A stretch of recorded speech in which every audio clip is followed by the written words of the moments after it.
Amén. Entonces vamos a hablar hoy día acerca de los dos juicios que Jesús tuvo que enfrentar. El uno es el juicio ante los judíos, un juicio religioso, netamente religioso, y el otro fue un juicio político ante Pilatos, la autoridad civil en aquel tiempo. Porque recuerden ustedes que los judíos estaban bajo el gobierno y el dominio militar y político de Roma, ¿no? Ellos gobernaban el mundo conocido en aquella época. Sin embargo, yo quiero que recordemos un poquito de atrás, porque hay muchas cosas que se entienden, casi todo en el Nuevo Testamento se entiende con el Antiguo Testamento. Porque como hemos dicho, el Antiguo Testamento es tipo, figura y sombra del Nuevo Testamento. Entonces, siempre, como repetimos reiteradas veces, la Biblia se interpreta con Biblia. O sea, no es que a mí me parece o que yo pienso, aunque yo creo que es propio a veces decir yo pienso dentro de cierto contexto, pero siempre y cuando eso no se vaya en contra de la palabra de Dios. Y el yo pienso pues puede ser una opinión personal respetable de cualquier persona que esté predicando, pero lo que tiene autoridad realmente es lo que viene de la Biblia, lo que está tipificado con la Biblia. Dijo Dios allá en el primer pacto cuando hablaba con Israel, dijo Jehová Dios: yo soy Jehová tu Dios, que te saqué de la tierra de Egipto, de casa de servidumbre. No tendrás dioses ajenos delante de mí, no te harás imagen ni ninguna semejanza de lo que está arriba en el cielo, ni de lo que está abajo en la tierra, ni en las aguas debajo de la tierra. No te hagas imagen ni ninguna semejanza de ellas para adorarlas. No te inclinarás a ellas ni las honrarás, porque yo soy Jehová tu Dios, fuerte y celoso, que visito, que castigo la maldad de los padres, no solamente a los padres, sino también a los hijos, hasta la tercera y cuarta generación de los que me aborrecen. Pero asimismo hago misericordia a millares, a los que me aman y guardan mis mandamientos. Aquí se establece una cosa, que Dios es un Dios que castiga la maldad, no solamente a los padres, sino también a los hijos. Yo sé que hemos dicho que esa maldición ya quedó atrás, porque ahora estamos en el nuevo pacto, en la gracia, y que esto ya no sucede. Si es que usted está en la gracia, obviamente que eso ya no alcanza, pero en términos generales, eso se sigue cumpliendo. Ley es ley, y hasta que pasen el cielo y la tierra, ni una jota ni una tilde pasará de la ley. Ahora, claro que si usted viene a Jesucristo y está en el nuevo pacto, obviamente que todas las maldiciones de la ley quedan afuera. Pero para eso usted debe estar en el nuevo pacto, usted debe estar en obediencia, en ese grupo de los que aman a Dios y guardan sus mandamientos. Ahora, no es que Dios desde ese momento comenzó a cumplir esto, sino que esta es una característica o es parte del carácter de Dios de todo y siempre, porque Dios es eterno. Antes de que Dios hable esto con el pueblo de Israel a través de Moisés, escúchenme, antes de eso ya sucedió la historia de José, más o menos 400 años antes. Sucedió la historia de Josué, allá en Egipto. Ustedes saben que Josué era un hombre, un muchacho bueno, correcto, temeroso de Dios, que guardaba los mandamientos de Dios. Él amaba a Dios. Y amar a Dios no es cuestión solamente de decir yo le amo a Dios. Amar a Dios es guardar sus mandamientos, obedecerle. Por eso Jesús dijo: si me amáis, guardad mis mandamientos. ¿Qué persona es aquel que dice que ama y no obedece? ¿Qué hombre es aquel que dice que ama a su mujer y le traiciona y le pone los cachos, como se dice, ¿no? O sea, ahí hablar con la boca se puede decir cualquier cosa. El asunto es demostrarlo con los hechos, con obediencia. Entonces José era un hombre, un joven, prácticamente se dice que casi era un adolescente todavía, que amaba a Dios y amaba a su padre. Amaba a Dios obedeciendo, era temeroso de Dios. Sus hermanos le estafaban al papá con las ovejas, él no lo hacía. Ellos le daban por perdidas las ovejas, pero José no, más bien él los corregía, ¿no? Y los reprendía y le avisaba a su padre las fechorías que hacían sus hermanos. Era un hombre que con hechos demostraba que amaba a Dios y también amaba a su padre. Pero fue aborrecido por sus hermanos. Hermanos, hay que tener pantalones para obedecer a Dios y para ser un verdadero hijo de Dios, porque no es fácil. Cuando tú quieres hacer las cosas correctamente, vas a tener gente que te aborrezca, gente que te odie, gente que quiera destruirte. porque tú eres un problema para ellos. Tú eres un problema para su conciencia. No, en muchos casos para su conciencia eres un problema, porque ellos no se sienten bien cuando alguien obedece a Dios. Y para eso hay que tener carácter, para obedecer a Dios, para amar a Dios, a pesar de todo lo que nos puedan decir y aún hasta hacer. Entonces estos hermanos de José, aunque eran hermanos de él, en cambio no amaban a Dios. Estos hacían esas tránsfugas con las ovejas de su papá. Por ahí uno se acostó con una ramera y así eran hijos de Jacob, eran hijos de la promesa, por así decirlo, pero no tenían temor de Dios, no amaban a Dios como es debido, no obedecían sus mandamientos y aborrecían más bien a José, que sí amaba a Dios y hacía las cosas bien. Y ustedes saben lo que pasó. Ellos intentaron matarlo. La idea de ahí fue matarlo. Lo botaron a un pozo para que se ahogara. La cosa es que Dios estaba con José y Dios lo guardó, y el pozo estaba vacío. Yo no sé si estaba vacío, sino que más bien Dios lo secó ese rato para que José no se ahogue y no se muera. Entonces, viendo que no se ahogó, que no se murió allí, entonces decidieron venderlo. Lo vendieron como esclavo a su propio hermano. Lo vendieron a los madianitas que pasaban, o ismaelitas que pasaban por allí, llevando mercadería hasta Egipto, porque Egipto era el Estados Unidos de esa época. Egipto era la nación más importante, más poderosa, económica y política y militarmente de aquellos días. Allá estaba la plata, allá estaba el comercio. Entonces todo el mundo iba a hacer comercio, a hacer negocios en Egipto. Entonces estos madianitas eran mercaderes, estaban yendo para allá con muchas mercaderías, y de paso pues compraron a José porque se lo vendieron sus hermanos y lo llevaron hasta Egipto. Allá lo vendieron como esclavo y fue a parar a la casa de Potifar. Ustedes saben que Dios estaba con José. Él era un hombre que temía a Dios, y Dios hace misericordia a millares, a aquellos que le aman y obedecen sus mandamientos. No es que José tuvo suerte, José tuvo la bendición de Dios, porque él amaba a Dios, y Dios hace misericordia a millares, hasta 1000 generaciones, hasta muchas generaciones, a aquellos que le aman y obedecen sus mandamientos. Usted tiene que entender que sus acciones no solamente afectan su vida, sus acciones afectarán a su descendencia. Eso téngalo muy en claro. Sus acciones afectarán a su descendencia. Si usted obra mal, eso va a afectarles aún a aquellos que vienen después de usted, sea para bien o sea para mal. Eso es lo que dice la Escritura. Y dice la Biblia que Dios estaba con José, así que él le bendijo y le prosperó en casa de Potifar. Siendo esclavo, él llegó a ser el mayordomo de la casa. Y Potifar, que era un hombre rico y poderoso, pues puso en manos de José toda su casa, al cuidado de él, y él no se preocupaba más que por su trabajo y las cosas que tenía que hacer. Pero ustedes saben que lo que pasó con José, pues la mujer de Potifar puso sus ojos sobre José y quiso acostarse con él. Pero José amaba a Dios. ¿Y por qué decimos que amaba a Dios? Porque él guardaba sus mandamientos. Así que él no se acostó con ella. No porque fuese fea, no porque quizás no le tentó, sino porque él tenía temor de Dios. Él amaba a Dios y él decidió obedecer a Dios. Porque los que aman a Dios obedecen sus mandamientos.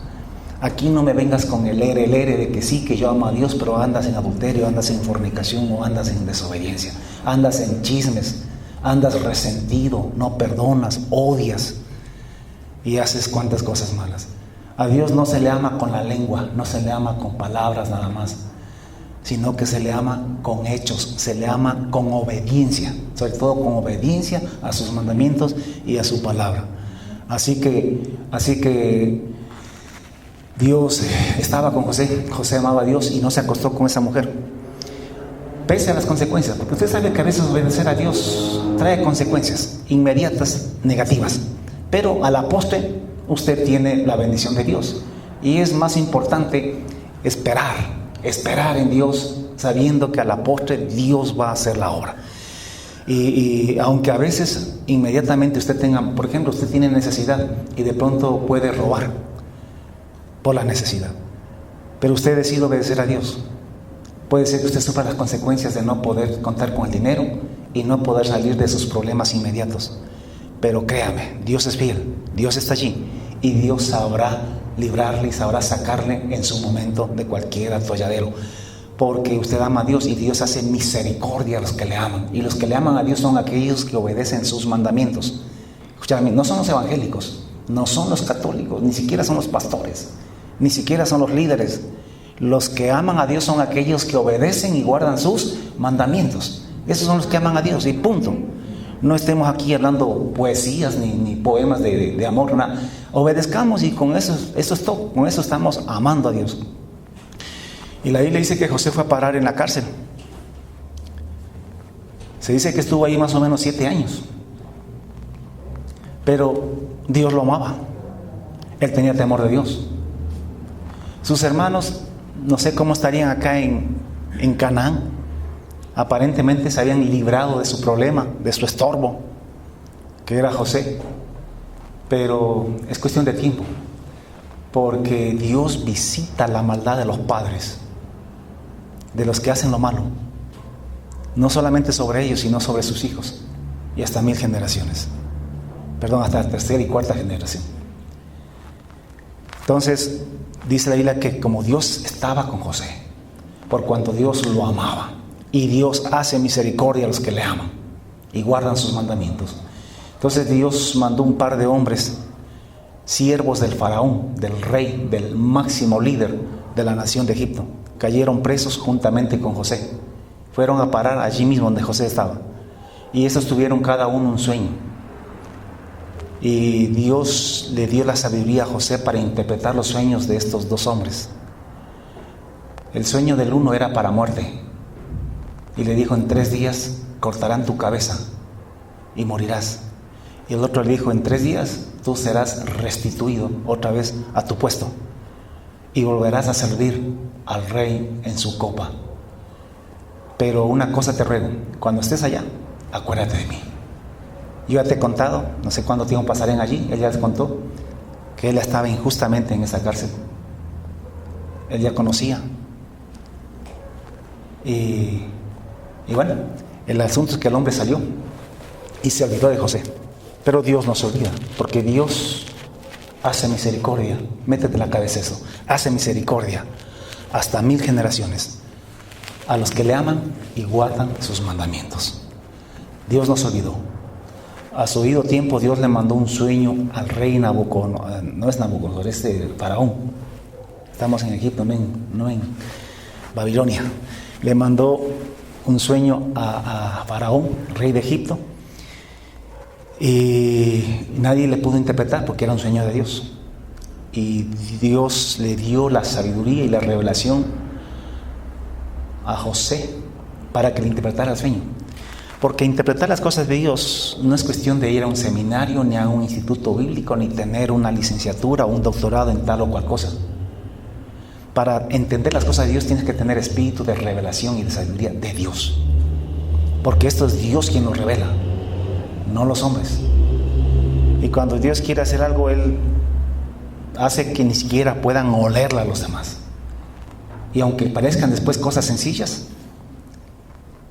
sin embargo están ocultas por Dios en su voluntad. Así que Dios le dio la interpretación a José, y José pudo interpretar el sueño de Faraón.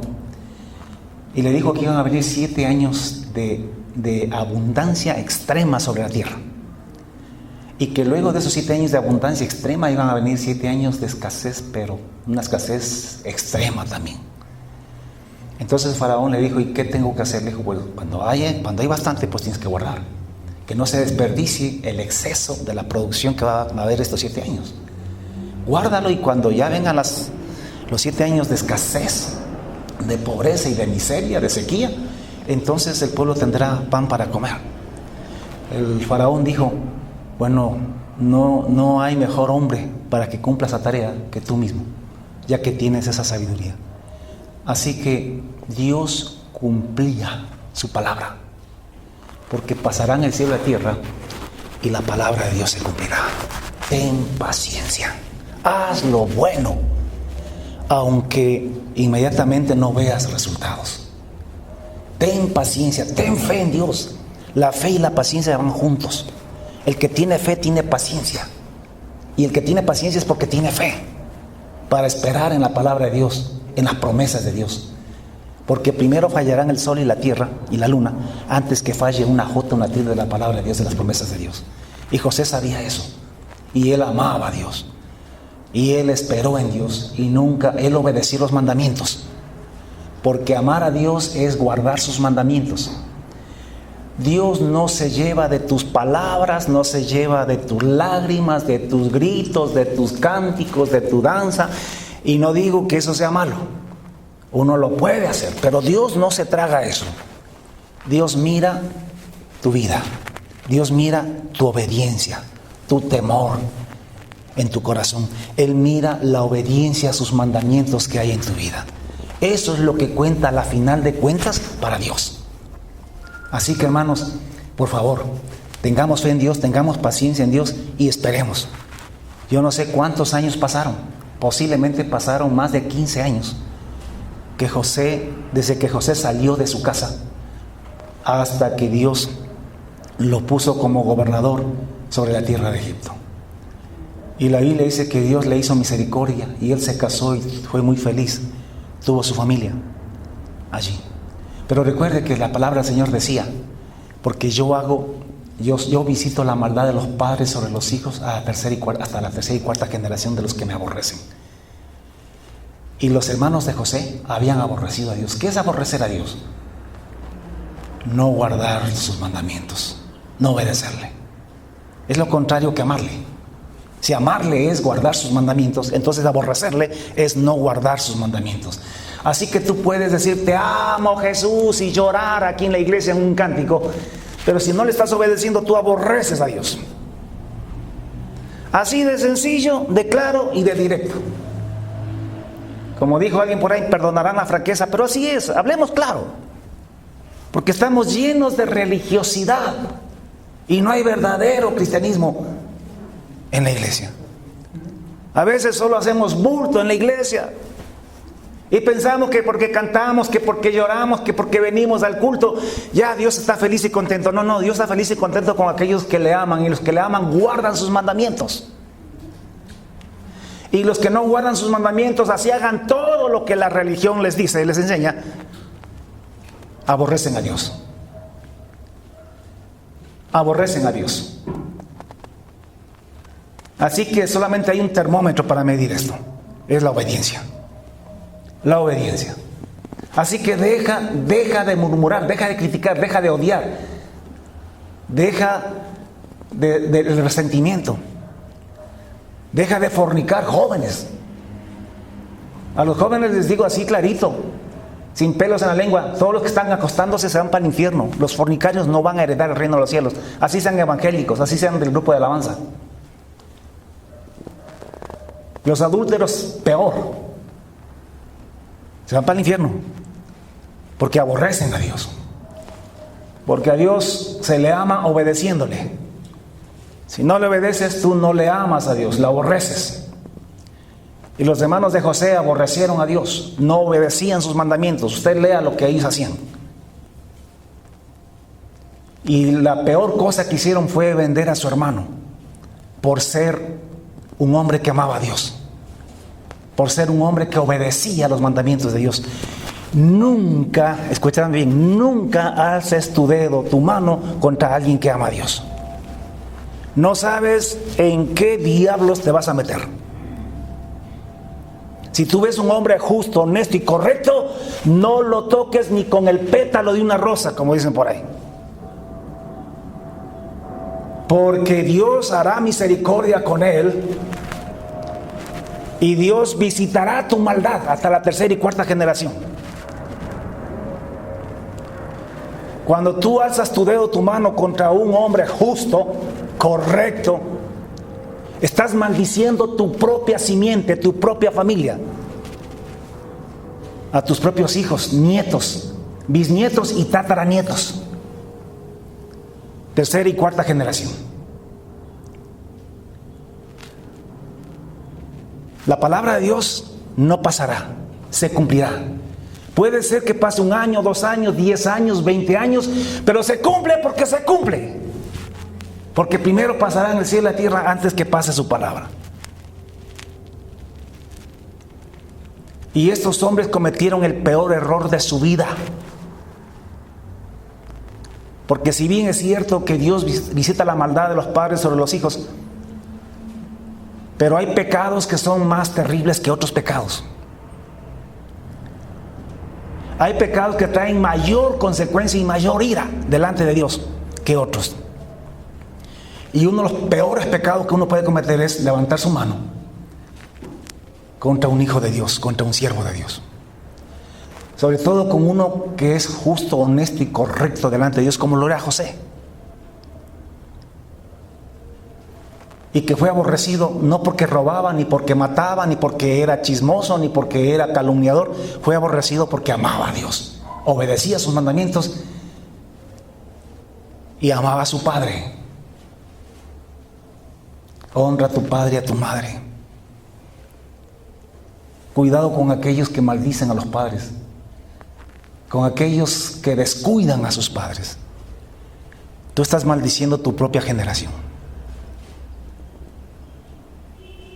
José amaba a Dios, por eso honraba a su padre. Porque esa misma ley que estábamos citando decía: honra a tu padre y a tu madre, para que tus días se alarguen en la tierra y para que veas el favor de Dios en tu vida. Hay muchos que se quejan y dicen: ¿por qué será que me va mal? No sé, digo, sería bueno que entres a tu cuarto, cierres la puerta, te postres y ores a tu Dios que está en secreto. Y analiza, ¿no será que analiza si estás cumpliendo o no los mandamientos? Analiza qué mandamiento de Dios estás quebrantando. En vez de buscar culpables, analiza qué mandamientos de Dios estás quebrantando. A lo mejor ahí está el secreto, corriges eso y a lo mejor Dios levanta tu mano de sobre ti. Y si ves que todo está bien, entonces agacha tu cabeza y dile: Señor, yo sé que tú estás tratando con mi vida y yo sé que estás llevando adelante un plan. Así que me someto a ti y tendré paciencia como José y esperaré en ti. Dios visita la maldad de los padres sobre los hijos hasta la tercera y cuarta generación. Pasó el tiempo y después del gusto viene el susto. Y vino sequía. La sequía que profetizó José llegó también a Canaán, donde estaban sus hermanos. Y la tierra se volvió seca y dura como el hierro. No producía nada. Y el hambre llegó. Y la muerte comenzó a visitar a la gente. Y ellos se enteraron que en Egipto había pan, había trigo. Así que su padre, ya muy anciano, les dijo: tomen dinero y desciendan a Egipto y compren pan para nosotros para que no muramos. Y ellos tomaron el dinero, los 10 hermanos. José ya no estaba y a Benjamín su padre no lo quiso enviar. Así que bajaron los 10 hasta Egipto sin saber nada de la misericordia que Dios había hecho con José, por cuanto José lo había amado. Y aunque ellos, los 10 hermanos, habían olvidado lo que habían hecho con su hermano, Dios no lo había olvidado. Porque Dios visita la maldad de los padres sobre los hijos hasta la tercera y cuarta generación de los que la aborrecen. Y la Biblia dice que ellos llegaron allá, José los reconoció, ellos no lo reconocieron. ¿Qué lo iban a reconocer?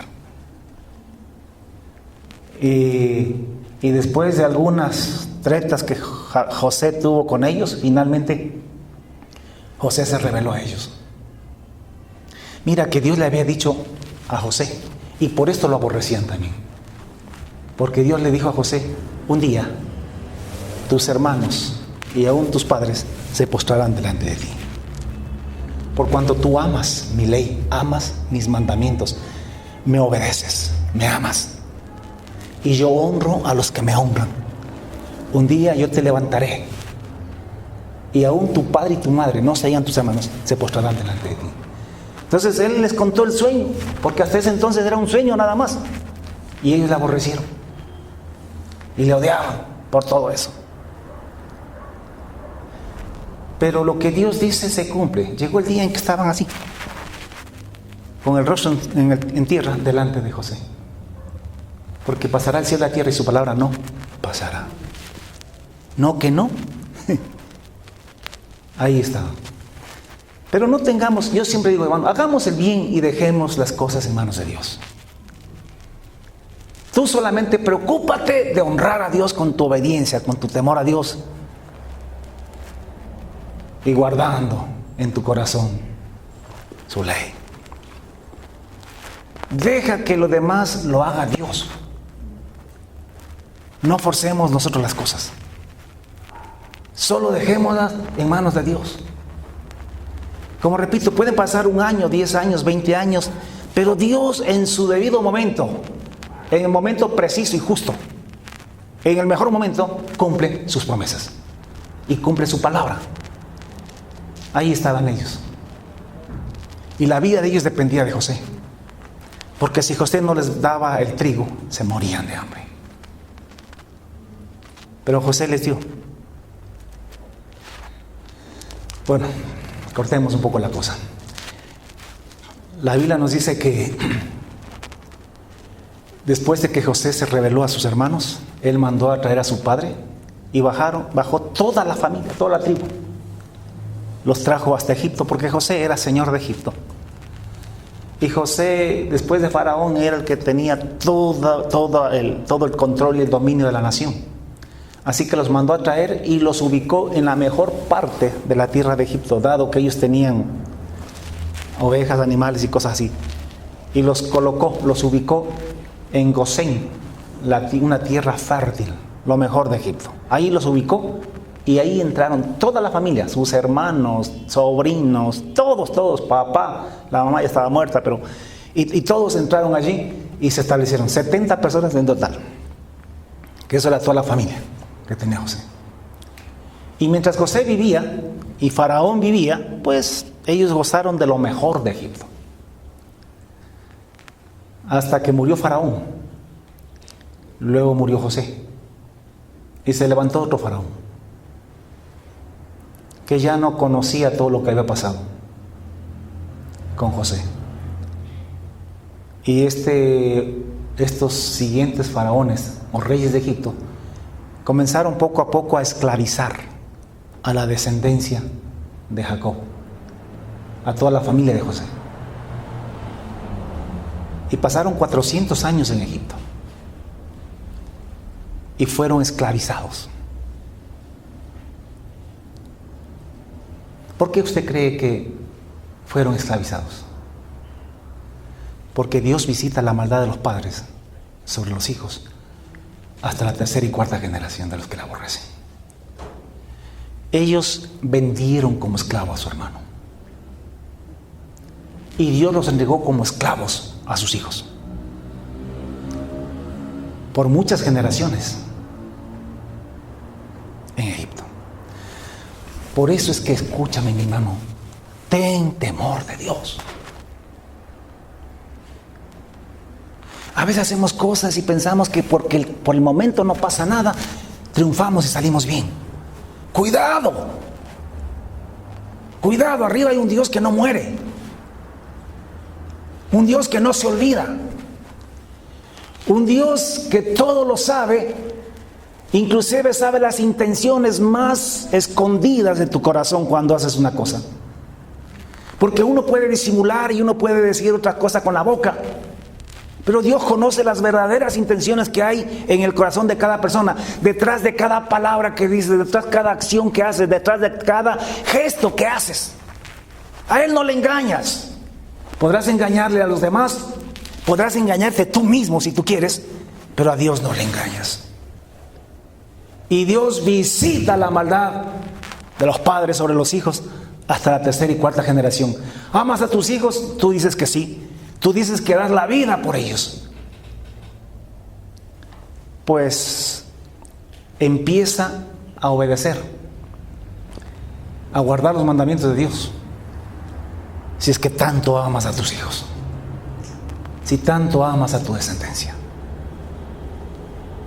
para que ellos puedan disfrutar de la misericordia de Dios, para que Dios haga misericordia con ellos hasta 1000 generaciones, porque siempre la bendición es mayor que la maldición.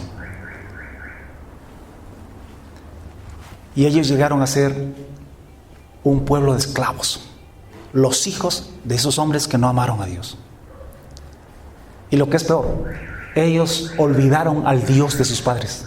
Toda esa descendencia, por 400 años, se olvidaron de Jehová. Después de 400 años no sabían quién era Jehová, el Dios de sus padres. Cuando Dios llama a Moisés allá en el desierto, en el Sinaí, para enviarlo y sacar a los hijos de Israel de la esclavitud,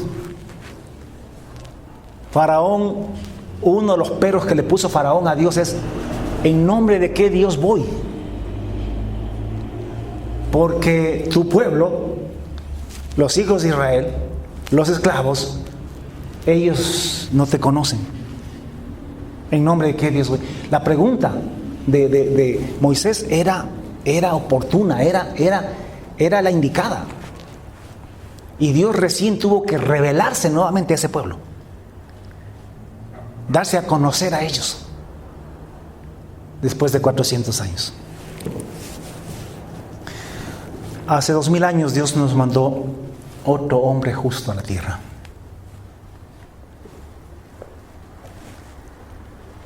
No ha existido nadie más justo que él. Ni José se le igualó.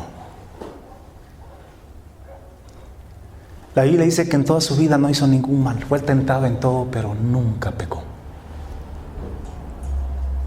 Solamente hizo el bien. Solamente predicó la verdad. No hubo otro como él que haya amado a su Padre, a Dios. No movía un dedo sin la voluntad de su Padre, de Dios. Nunca hizo con mala intención ninguna cosa. Cumplió la voluntad de Dios a la perfección.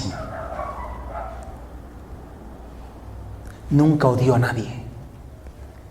Nunca le hizo mal a nadie. Nunca calumnió con nadie.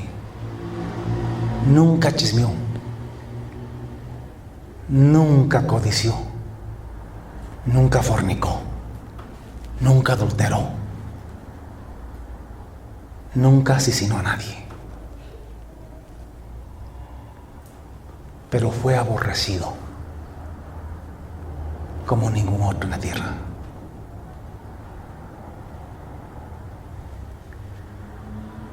Y no solamente que lo aborrecimos, sino que lo matamos. A lo suyo vino y los suyos no le recibieron. Lo rechazaron. Y no solo que lo rechazaron, lo matamos.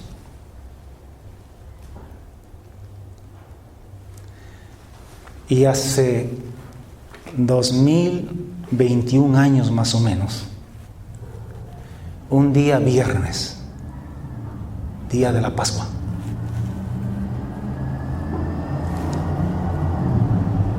Pilatos, el gobernador romano, se paró frente a la multitud del pueblo de Dios, el pueblo de Israel, y les dijo: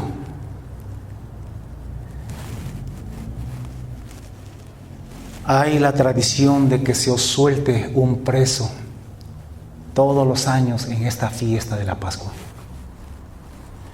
Tenemos aquí un hombre llamado Barrabás, que está preso por asesinato y por sedición.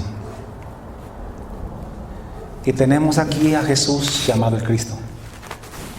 ¿A cuál de los dos queréis que os suelte? Y el pueblo dijo: a Barrabás. Y él les preguntó nuevamente: ¿qué pues haré con este Jesús llamado el Cristo? Y todos dijeron: crucifícale. Toda la multitud: crucifícale. Entonces Pilatos nuevamente les pregunta y dice: pues qué mal ha hecho, ¿por qué delito lo vamos a crucificar? Pero ellos gritaron aún más todavía y dijeron: crucifícale.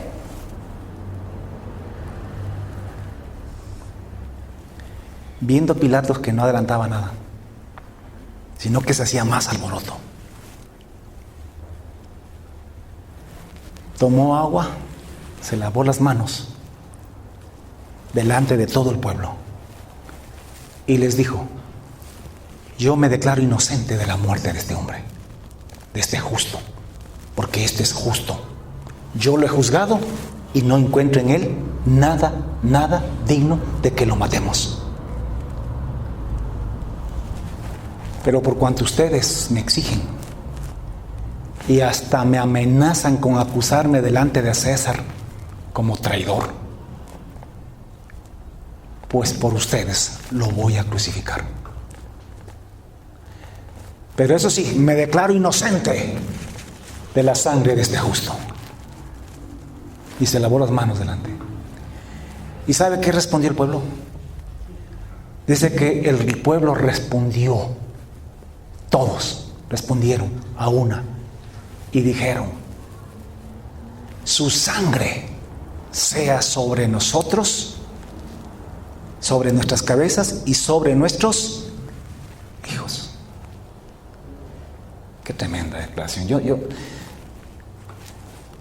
O sea, la verdad es que ellos estaban realmente persuadidos que este Jesús no era el Mesías, que era un blasfemo, que se había autoproclamado el Mesías, el Hijo de Dios. No creyeron que era, porque no se explica de otra manera que ellos hayan declarado una maldición tan brutal. Y ellos la decían porque ellos conocían Éxodo 20. Ellos sabían que Dios visita la maldad sobre los padres, de los padres sobre los hijos hasta la tercera y cuarta generación de los que la aborrecen. Pero ellos pensaban que ellos estaban haciendo esto por amor, y no por amor a Dios, y no por desobedecer a Dios. Estaban engañados. Y pronunciaron esa maldición delante de Dios, delante del Hijo de Dios. Y dijeron: que su sangre sea sobre nuestras cabezas y sobre las cabezas de nuestros hijos. Ellos nunca se dieron cuenta de eso, de qué es lo que estaban realmente diciendo. ¿Por qué cree que la nación de los judíos, después de la muerte del Señor Jesús, fueron destruidos? La ciudad de Jerusalén fue destruida totalmente. ¿Sabe qué es lo único que quedó de esa ciudad?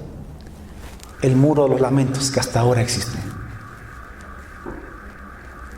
El templo del cual se sentían tan orgullosos y con el cual decían que amaban a Dios y adoraban a Dios, fue destruido, arrancado.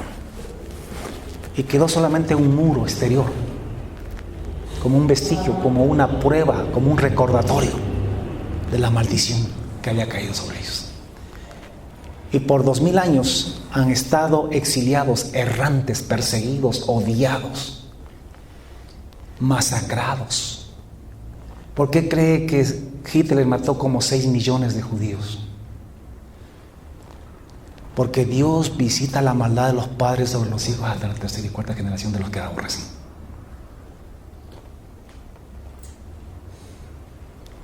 $6 millones de judíos mató Hitler en la Segunda Guerra Mundial. Pero no solamente Hitler, ellos han sido odiados, perseguidos en todo el mundo, por todos lados.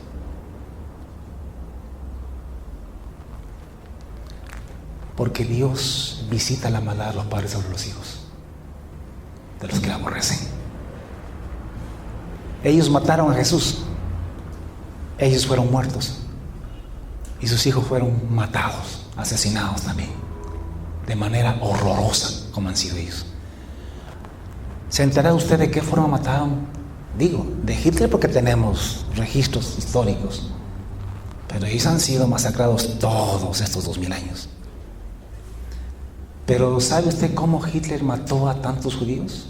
¿Sabe usted lo que eran los campos de concentración? ¿Sabe usted lo que eran esas cámaras crematorias? ¿Sabe usted, ha visto esas películas cómo los mataban de hambre? Apilaban huesos, cuerpos, solamente en huesos y pellejo nada más. No nos alegramos de eso, Dios nos libre de alegrarnos de aquello. Solamente lo decimos porque queremos que tengamos claro que la palabra de Dios se cumple porque se cumple. Hablemos un poquito acerca de esa última semana de Jesús. La Biblia dice que esa noche, el día jueves, Él celebró la Pascua, que era una cena. La Pascua se la celebraba cada año, recordando el día que fueron liberados de la tierra de Egipto. El día que salieron de Egipto, cuando mataron los corderos y comieron la carne asada y la sangre, con la sangre pintaron los dinteles de sus puertas en sus casas, para que el ángel de la muerte, que castigaba el pecado y castigaba a Egipto, no los matara a ellos, porque ellos también eran dignos de muerte.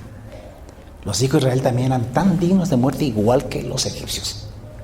Los hijos de Israel tenían la misma religión que tenían los egipcios, cometían los mismos pecados que cometían los egipcios, solamente que ellos eran esclavos. Ellos no conocían a Jehová, Dios de sus padres. ¿Qué dioses conocían? Los dioses de los egipcios. ¿Por qué ellos no fueron asesinados? Porque asesinaron a un cordero en lugar de ellos. Mataron el cordero y pusieron la sangre en los dinteles para que el ángel de la muerte no los matara y supiera que ya un cordero había sido asesinado en lugar de los que vivían dentro de esa casa y pasara de largo. Pero donde no había sangre, o sea, donde los egipcios, porque ellos no creían en Jehová, Dios de los ejércitos, no lo conocían, no sabían nada de esto, y a ellos no se les dijo tampoco nada de esto. Allá sí entró la muerte y los mató a todos. Los hijos de Israel se salvaron no porque eran mejores, sino porque habían sido predestinados para ser salvos. Porque había una promesa de 400 años atrás de que Dios los iba a sacar de allí, los iba a salvar de eso. Y en esa noche ellos mataron el cordero y se instituyó como regla, como ley de parte de Dios, que todos los años en esa fecha los hijos de Israel celebrasen la salida de Egipto, matando un cordero igualmente y comiendo la carne asada con panes sin levaduras y hierbas amargas. O sea, cada año tenían un asado de cordero, para decirlo hoy en día. Claro, con los años ya se hizo fiesta, tradición, ya lo preparaban sabroso y era una fiesta familiar y religiosa al mismo tiempo. Y así lo hicieron por siglos y siglos, hasta que llegó el tiempo de Jesús y llegó el tiempo de la Pascua. Y como Jesús era el Cordero de Dios, tenía que morir justamente en la Pascua, en el día que habían salido de Egipto. Entonces, esta noche del jueves, ellos celebraban la Pascua, hacían el asado, hacían una cena. Y Jesús celebró esta última cena con sus discípulos en un aposento, en una casa por ahí en Jerusalén. Allí instituyó lo que hoy en día tenemos como Santa Cena, el pancito y el vino.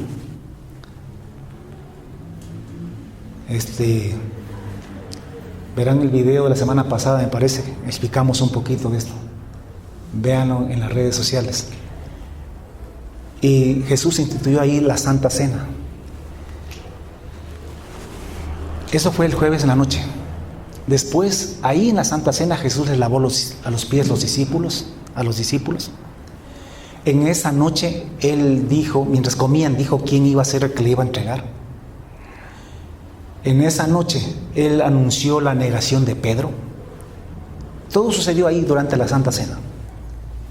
Y luego que hubieron comido, Jesús se levantó y fue con sus discípulos hasta el huerto de Getsemaní a orar y a esperar la hora más negra de su vida. Fue al huerto de Getsemaní, dejó a los 8 allí en la entrada, tomó 3, Judas ya no estaba, tomó 3 y se fue más adelante a orar. Sudó gotas de sangre esa noche clamó a Dios que si fuese posible pasase de él aquella copa, pero le dijo, sin embargo, no quiero que se haga mi voluntad. Si tiene que ser así, que así sea. Y como tenía que ser así, entonces Dios no le respondió y él tuvo que aceptar. Entonces, una vez que él ya entendió, aceptó y se decidió a hacer la voluntad de Dios porque él amaba a Dios. Esa es la diferencia entre los que aman y no aman a Dios, que los que aman obedecen, así sea que les cueste la vida, así sea que los demás le critiquen, así sea que los demás le odien o le perjudiquen. El asunto es hacer la voluntad de Dios, porque los que aman a Dios hacen su voluntad. Y él esa noche no quería ir a la cruz, pero él dijo, no importa lo que yo quiero, sino lo que tú quieres, Padre. Y si tengo que morir, pues voy a morir si esa es tu santa voluntad. Estos son los que aman a Dios. Decídete a obedecer a Dios, mi amado hermano. Ya estamos hastiados de tanta religiosidad, donde queremos reemplazar la obediencia a Dios, la santidad de Dios, la reemplazamos con cultos, con gritos, con cánticos, con lágrimas y con tantas palabras vanas y vacías. Cuando Dios solo pide una cosa, que haga su voluntad, que le obedezcas. Que no seamos como Saúl, que tenía multitud de sacrificios allí. Y Samuel le dijo que se complace Dios en la multitud de sacrificios, se complace Dios en tantos cánticos, saltos, brincos y cuántas palabras. Si Dios solo se complace en una cosa, de que lo obedezcas. Eso es todo. Así no brinques, así no hagas nada de lo demás. Y Jesús finalmente decidió hacer la voluntad de Dios.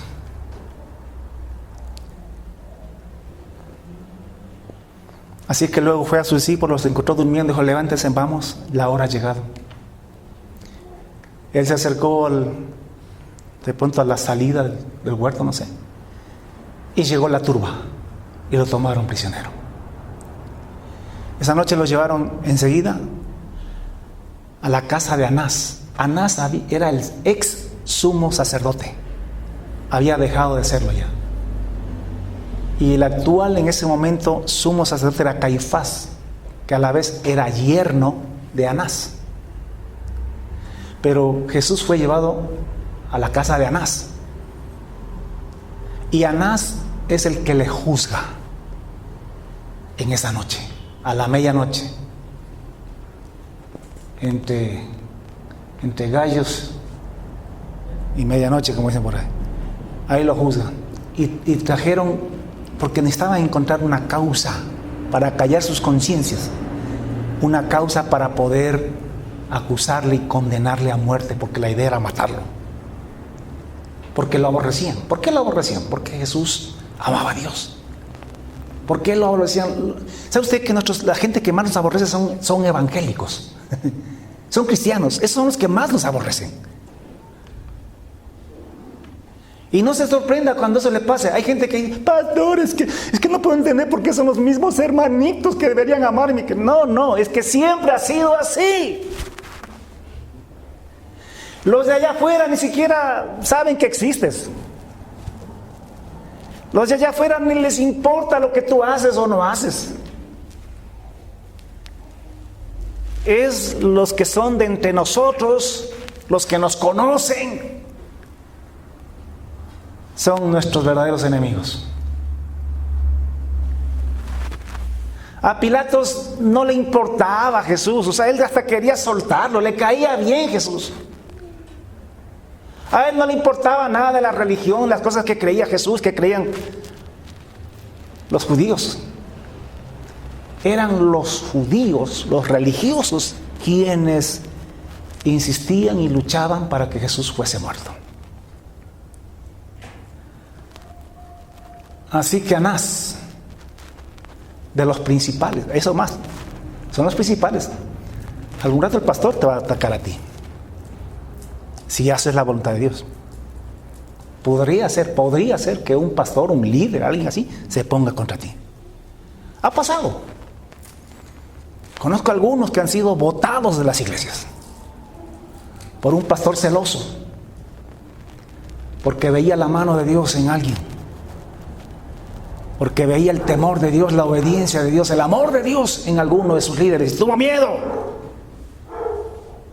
de perder su puesto. Entonces Anás lo juzga y buscaban testigos, falsos testigos de Jehová por ahí, para acusarle, pero no encontraban nada sólido, firme con qué acusarle, hasta que finalmente Anás le mira a los ojos a Jesús y le dice: dinos, te conjuro por el nombre de Jehová Dios. Mire, tomó el nombre de Dios, prácticamente le obligó a Jesús a que hablara, porque Jesús no hablaba nada. Él no se defendía porque oiga, a oídos sordos, ¿para qué decir palabras? Hay ocasiones en que tú tienes que saber que ya no es cuestión de defenderse, que defenderse es peor. Mejor es quedarte callado y dejarlo en manos de Dios, sabiendo que Dios está en control de todas las cosas. Entonces Jesús se quedó callado, no habló. Entonces le conjuró por el nombre de Dios. Le dijo: dinos, ¿eres tú el Cristo? Y Jesús le dijo: tú lo has dicho. O sea, en verdad, sí, soy el Cristo, el Mesías. ¿Y sabes qué? Ponga atención a estas palabras. De aquí en adelante veréis al Hijo del Hombre sentado a la diestra del Padre. Y 2, viniendo sobre las nubes del cielo. Jesús sabía que ese día, el día viernes, el día que de pronto ya había comenzado, ya estaban las horas de la madrugada, él sabía que ese mismo día él iba a morir. Pero él dijo que quería, él profetizó que quería que lo veamos no colgado en una cruz. Él no dijo: de aquí en adelante me van a ver a mí colgado en una cruz en todas las iglesias del mundo. No dijo así. Él dijo: de aquí en adelante me veréis sentado a la diestra del Padre en los cielos, y luego me veréis viniendo sobre las nubes. Así que Jesucristo no está en una cruz colgado, Él está sentado a la diestra del Padre en este momento. Y nosotros ya lo estamos viendo que viene sobre las nubes, porque estamos a la espera muy pronto de que Él regrese y retorne. Así es como Jesús quiere que nosotros le recordemos. Cuando usted piensa en Él, no piense en un crucifijo. Piense en Él cuando le ore ante un trono. Ante un trono. Allí en el estrado está usted postrado, adorándole, porque Él fue crucificado, pero resucitó, y he aquí que vive por los siglos de los siglos. Y está sentado a la diestra del Padre, hasta que todos sus enemigos sean puestos por estrados de sus pies. Y además lo esperamos viniendo en las nubes. Está muy cerca ya. Estamos predicando esa venida, porque estamos en el tiempo. Cuando Jesús dijo esto, claro, Él lo dijo tomando esto de Daniel, porque Daniel dice: y he aquí que con las nubes del cielo vi a uno semejante al Hijo del Hombre, que vino hasta los ancianos de días y le hicieron acercarse delante de Él, y le fue dado dominio y gloria y reino, para que todos los pueblos, naciones y lenguas de toda la tierra le adoraran, y que su reino es reino eterno que nunca pasará, y su reino uno que no será jamás destruido. Entonces, cuando Jesús dijo que lo verían así, entonces claro, ese se está declarando el Hijo de Dios, el Hijo del Hombre, el Hijo de Dios, el que viene en las nubes, que dice Daniel. Es blasfemia, dijeron. Ha blasfemado porque se cree Dios. Y lo condenaron por lo que él era. Es como que si usted, no sé, es como que si al Julito le condenáramos por ser hombre. Entonces el Julito dice: pero ¿qué culpa tengo si yo soy hombre? Porque ya así nací, así me hizo Dios. Sí, pero por decir que eres hombre, porque tú no eres hombre. Y lo matamos. Jesús era Dios, era el Hijo de Dios. Dios lo mandó, Él era Dios. O sea, lo matamos porque Él era Dios.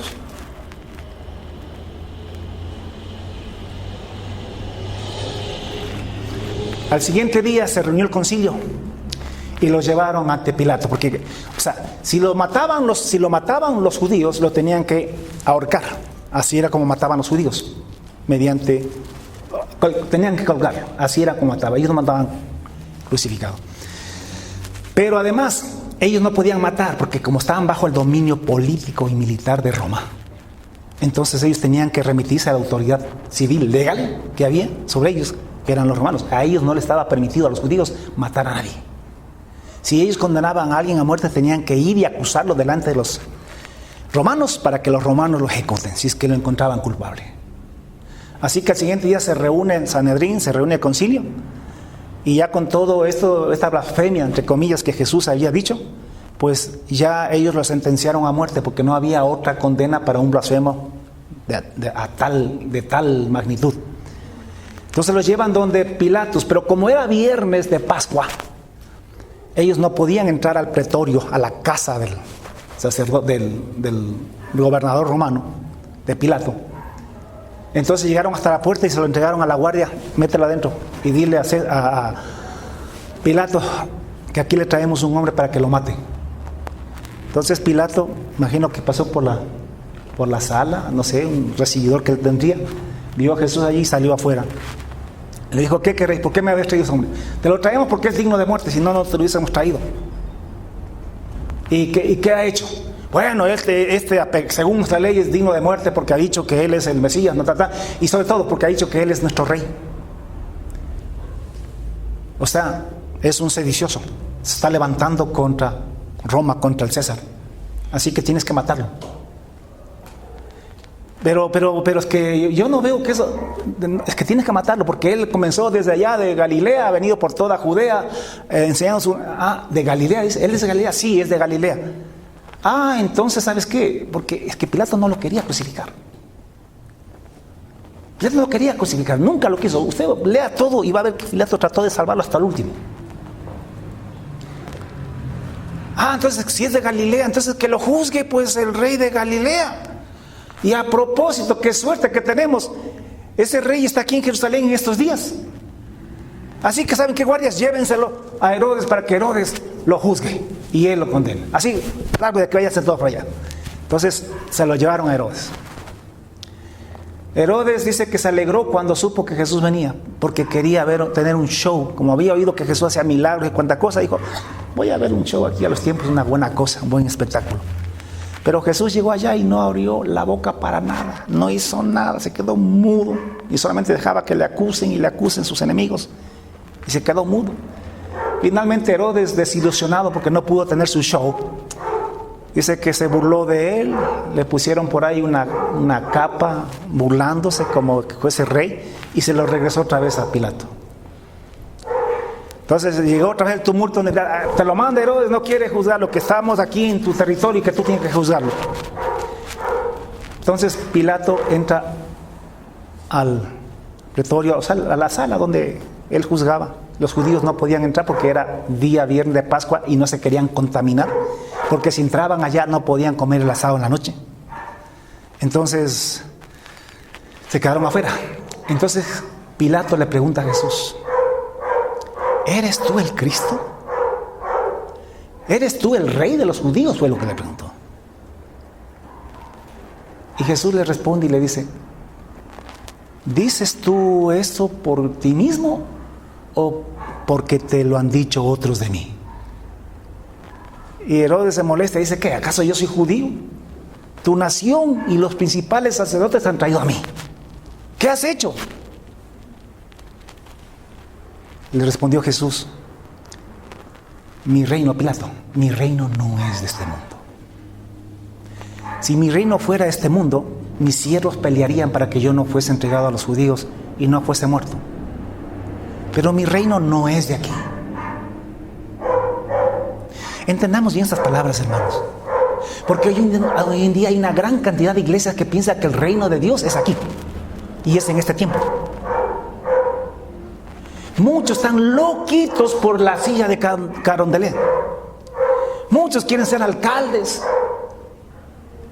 quieren ser gobernadores de este mundo y de este siglo. Pero el reino nuestro no es de aquí. Nuestro reino es en el siguiente siglo. Nuestro reino es el reino de los cielos. Y Jesús le dijo, mira, clarito, dijo, mira mi reino. Mira, Pilato, mi reino no es... Yo no estoy queriendo suplantar a César, ni a ti, ni a nadie. Mi reino no es de aquí, no es de ese tiempo. Porque si no estaríamos peleando. Si no estaríamos ya participando en las elecciones. Mi reino no es de aquí. Nosotros esperamos, escúcheme, esperamos que Jesucristo venga para reinar con Él en el reino de los cielos. No es aquí. Mi reino no es este mundo, sino, si mi reino fuera este mundo, mis servidores pelearían para que yo no fuese muerto por los judíos. Y le repito otra vez, mi reino no es de aquí. Es que es normal. Cuando Jesús entró el domingo de Ramos, un día como hoy, en Jerusalén, y todo el mundo victoriaba y palmeaba, si Jesús hubiese estado pensando en un reino terrenal, ¿a dónde se hubiese ido después con toda esa multitud? Al pretorio, donde Pilato, a gritar consignas: el pueblo unido jamás será vencido, fuera los romanos, fuera la injusticia. Y esto, ahí se hubiese ido para allá. Pero ¿qué hizo Jesús después que entró en Jerusalén cuando todo el mundo le victorió? ¿A dónde se dirigió? Al templo. Se fue al templo. ¿Y a qué fue el templo? Ahí sí, a sacar a correazos a los religiosos. Porque su reino no era político de este mundo. Él vino por una iglesia, a levantar una iglesia. Vino a hacer la voluntad de Dios. Por todo eso, Pilato sabía que Jesús era inocente, que Jesús no se había levantado contra César, que no se había levantado contra Roma, y que no estaba en contra de él. Que al contrario, Jesús estaba más bien contra Caifás, contra Anás y con toda esa sarta de religiosos. Que hoy lo que tenemos hoy en día en las iglesias es un paralelo de todo eso. Por eso le caía bien a Pilatos Jesús. Cuando Pilatos le escucha hablar esto a Jesús, después que Jesús le dice, mi reino no es de aquí, le dice entonces Pilato a Jesús, luego, o sea, quiere decir que tú sí eres un rey. Y Jesús le responde, tú dices que soy un rey, estás en lo correcto. Y yo para eso he nacido. Y para eso vine a este mundo. Para dar testimonio a la verdad. Lo que Jesús vino a dar testimonio es de que, escuchen, ¿cuál fue el testimonio de Jesús aquí en sus 33 años y medio? De que viene el reino de los cielos. Él vino a anunciar el reino de los cielos, no a establecerlo, a anunciarlo, a predicarlo. Y cuando se fue nos dejó la tarea a nosotros de predicar ese reino de los cielos, que no lo hemos predicado, sino hasta ahora que estamos comenzando recién a predicar el reino de los cielos. Hemos predicado la cruz de Cristo, y no es que esté mal, pero se nos mandó a predicar el evangelio del reino de los cielos. Y la cruz de Cristo es parte de este evangelio del reino de los cielos, pero solamente se queda en la mitad. No hemos predicado el reino de los cielos. Entonces Jesús, la verdad de Jesús es que el reino de los cielos se ha acercado. Él dijo arrepentidos porque el reino de los cielos se ha acercado. Arrepentidos, ¿por qué? Porque en ese reino no se entra si uno no se arrepiente del pecado. Allá ni sueñen que van a entrar con adulterio, con fornicación, con resentimientos, con robos. Esos que le pegan a la mujer no van a entrar al reino de los cielos. O esas mujeres que le pegan al marido, porque también las hay, tampoco van a entrar al reino de los cielos. ¿Me entiende? O sea, las cosas son así de claritas. Arrepentidos porque el reino de los cielos se ha acercado. ¿Y qué más predicó Jesús? Jesús predicó que Él es el rey de ese reino. Esa es la verdad. Por eso le digo, tú lo has dicho. Tú dices que yo soy rey. Sí, estás en lo correcto. Yo soy rey. Yo para eso nací. Y para eso vine al mundo. O sea, no para ser rey ahora, sino que vine para anunciar el reino de los cielos y anunciar que yo voy a ser el rey, porque yo voy a morir ahora, pero voy a regresar en 2000 años para ser el rey de reyes y señor de señores. Entonces le dice, pues, escuchen, y todo el que es de la verdad, oye mis palabras. Esto que le estoy diciendo, solamente los que somos de la verdad entendemos y aceptamos. Hay una gran cantidad de evangélicos, católicos y gente que se llama cristiana que no cree esto, no es de la verdad. No importa que sean religiosos, no son de la verdad. Recuerde que Jesús a los religiosos en la cara, en las narices de ellos les dijo, ustedes son hijos del diablo, de vuestro padre el diablo.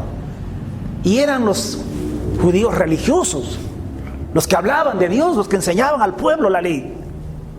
A eso les dijo en la cara, ustedes son hijos de vuestro padre el diablo. Así que todo el que es de la verdad, oye mis palabras, dijo Jesús.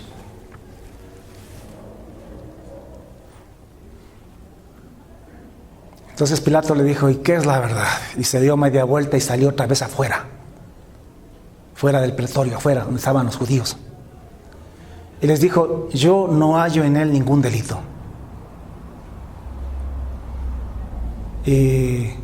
Pero como ustedes tienen la costumbre de que se os suelte un preso en la Pascua, ¿quieren que les suelte al rey de los judíos? Y dice que el pueblo otra vez gritaron de nuevo, no nos sueltes a este, sino a Barrabás. Y Barrabás era un ladrón sedicioso. Otro día, no sabes qué tiempo no tenemos. Barrabás también era un libertador, solamente que él no lo hizo a la manera de Jesús, sino que lo hizo políticamente. Él levantó. Pero bueno, dejemos de eso. Entonces Jesucristo, escúcheme, fue crucificado así. Después de esto Pilato salió, escúcheme, una vez que escuchó al pueblo decir eso, entró, le hizo castigar a Jesús, le hizo azotar a Jesús, y luego lo sacó ya castigado, tal vez sangrando, lo presentó otra vez a los judíos, y les dijo, miren, yo no hallo ningún delito en este, ya lo castigué, ya, que estén contentos con esto, y lo voy a soltar, les dijo así. Y el pueblo otra vez gritó y dijo, no, si lo sueltas te acusamos de traidor ante César. Pilatos trató a todo punto de salvarlo. Cuando escuchó eso, ahí se quedó quieto ya. Porque él quería salvar a Jesús, pero hasta donde se pueda. Como muchos, ¿no? Que le siguen a Jesús, le obedecen hasta donde se pueda. Entre comillas, hasta donde se pueda, porque si ya se compromete por ahí alguna cosa que te importa mucho, ya hasta ahí llega. Ahí es cuando Pilatos finalmente pide agua, se lava las manos y le dice, inocente soy yo de la sangre de este justo. Y ellos ahí es cuando dicen, pues su sangre sea sobre nosotros y sobre nuestros hijos. Hermanos, nosotros entendiendo todo esto, tú debes, ¿qué vas a hacer con Jesús? ¿Qué vas a hacer con Jesús? La pregunta todavía está en el aire. Él es tu rey. ¿Estás dispuesto a pararte con Él, cueste lo que cueste y venga lo que venga? ¿Lo amas? ¿Estás dispuesto a obedecerle? A costa de cualquier cosa.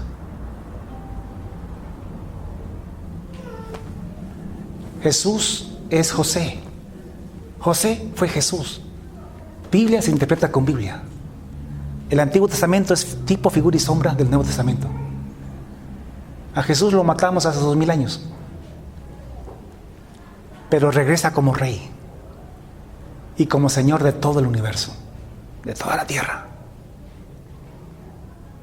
Sabiendo nosotros la historia de José, sabiendo lo que va a pasar con Jesús, ¿cómo no postrarnos ahora ante Él?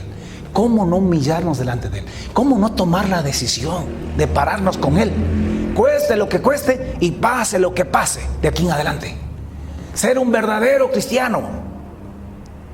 Ya no ser un hipócrita, ya no te engañes pensando que asistiendo a la iglesia o porque eres parte de la iglesia Jubileo, ya eres un cristiano que te vas para el cielo. No es eso. Ahora, hay que venir, es necesario, es importante, pero eso no es el meollo del asunto. El asunto es que seas alguien que ame a Dios, alguien que obedezca su palabra, alguien que ame al Hijo de Dios, como para creerle, servirle y pararte con Él, cueste lo que cueste y pase lo que pase. La pregunta todavía está allí, la pregunta de Pilatos. ¿Qué haré con Jesús? ¿Qué tenía que hacer Pilatos? Pilatos tenía que pararse, fajarse bien los pantalones y decir, ¿saben qué? Yo soy aquí el gobernador, yo soy quien decido. Y si a mí me cuesta me cuesta el puesto y me cuesta hasta la vida por no crucificar a Jesús, sabiendo que Él es justo, sabiendo que Él es el Rey.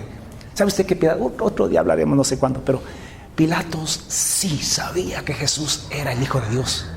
Él sí entendía eso, pero no estuvo dispuesto. Así como hay algunos que saben que Jesucristo viene, pero no están dispuestos a sufrir por Él. Pilato tuvo que haberse bajado los pantalones y decir, aquí mando yo, y cueste lo que me cueste y pase lo que me pase, pues voy a declarar justo a este hombre y lo voy a soltar, lo voy a dejar vivir. Es más, lo voy a hacer el rey de mi vida. Y si me muero, me muero, pero resucito con Él para la vida eterna. ¿Cuántos de esos hay aquí esta mañana? ¿Cuántos deciden hoy en día, desde hoy en adelante, obedecerle al Señor? En estos días hemos hablado del nuevo pacto. Sí hay cómo obedecerle a Dios, sí hay cómo ser perfectos delante de Dios. Vamos a seguir hablando sobre el nuevo pacto, pero Dios no pide cosas que tú no puedas hacer. Así que vamos a perfeccionarlo, porque nosotros le amamos a Dios y queremos hacer su voluntad. Amén. Vamos a orar. Padre, te damos infinitas gracias una vez más en esta mañana. Gracias por tu palabra. Gracias. Gracias, Espíritu Santo, por enseñarnos. Hemos entendido que amor no es cánticos, no es palabras, no son costumbres religiosas ni rituales religiosos. Que aunque todo eso es bueno y hay que hacerlo, sin embargo, eso no nos hace hijos tuyos verdaderos. Que la cuestión acá es amarte, y que amarte no es cuestión de hacer esas cosas, aunque esas pueden estar incluidas. Que amarte realmente es obedecerte, hacer tu voluntad. Hemos entendido que tú haces misericordia hasta 1000 generaciones a los que te aman y guardan tus mandamientos, porque amarte es guardar tus mandamientos. Ninguno que hable lo que hable de amor hacia ti, si no guarda tus mandamientos, no te ama. Podrá engañar a los demás, podrá engañarse él mismo, pero a ti no te puede engañar, porque tú no ves solamente lo que hablamos, sino lo que hacemos. Por eso es que tú dijiste, Jesús, no todo el que me dice Señor, Señor entrará en el reino de los cielos, sino el que hace la voluntad de mi Padre que está en los cielos.